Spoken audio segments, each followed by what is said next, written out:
La menuiserie Revaux est située ici à Combran, dans le nord des Deux-Sèvres, depuis 1870. Donc j'avais des aïeux qui étaient scieurs de bois.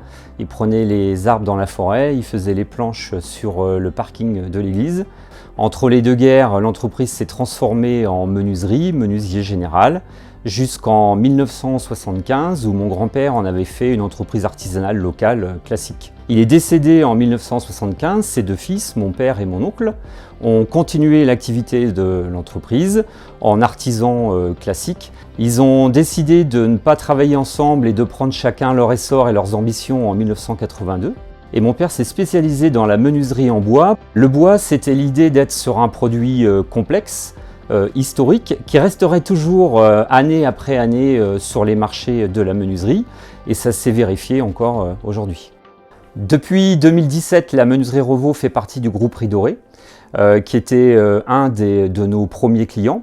Le groupe Riz Doré cherchait un partenaire fournisseur fiable et de longue date. On s'est associés parce qu'on s'entendait bien. Ça a permis à la menuiserie Revaux d'être plus solide et d'aller plus vite dans ses projets d'investissement. Pour ma part, je suis arrivé en 2000 avec l'idée d'amener des outils industriels que j'ai appris au travers de ma formation d'ingénieur et de ma première expérience chez Manitou pour aider l'entreprise artisanale qui était à l'époque la menuiserie Revaux à devenir le site industriel qu'elle est aujourd'hui.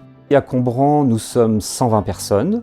On produit environ 100 menuiseries par jour, donc menuiserie extérieure, portes et fenêtres, uniquement en bois.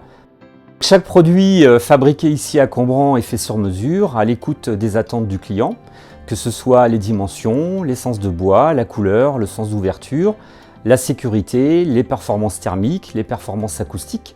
Et c'est ce qui fait que tous les artisans poseurs de menuiserie en bois en France connaissent très bien cette entreprise de l'agglomération du Bocage-Bressuret. Sur ces dernières années, nous avons fait plusieurs chantiers marquants pour l'entreprise. Le premier, il est bien connu aujourd'hui, ce sont les Jeux Olympiques. Ça a permis de faire connaître le savoir-faire de l'entreprise à Paris.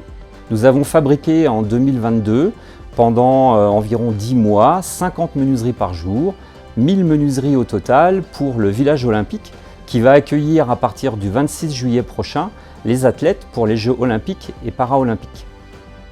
Aujourd'hui, en 2024, nous livrons sur le même volume, environ 1000 menuiseries aussi, sur un chantier de logement, le quartier Joya à Nice, qui est dans la plaine du Var, à côté de l'aéroport à Nice, des menuiseries en bois.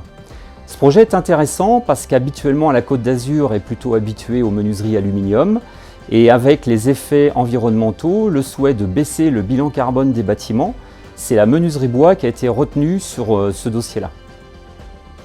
Ici, à la menuiserie Revaux, on fait aussi des bâtiments historiques, des menuiseries sur mesure, conformes à l'ancien. Une belle réalisation de l'année 2023, c'est la rénovation de la maison Peugeot à Belfort, qui est un musée aujourd'hui. On a produit beaucoup d'heures de travail pour réaliser ces fenêtres qui ont donné satisfaction aux clients.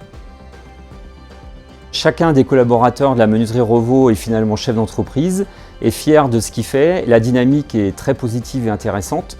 Je m'appuie beaucoup sur cet esprit pour faire avancer les projets d'amélioration des produits ou d'investissement et ce qui permet d'améliorer au jour le jour la qualité des produits et d'aider nos clients à être heureux de ce qu'on va leur livrer.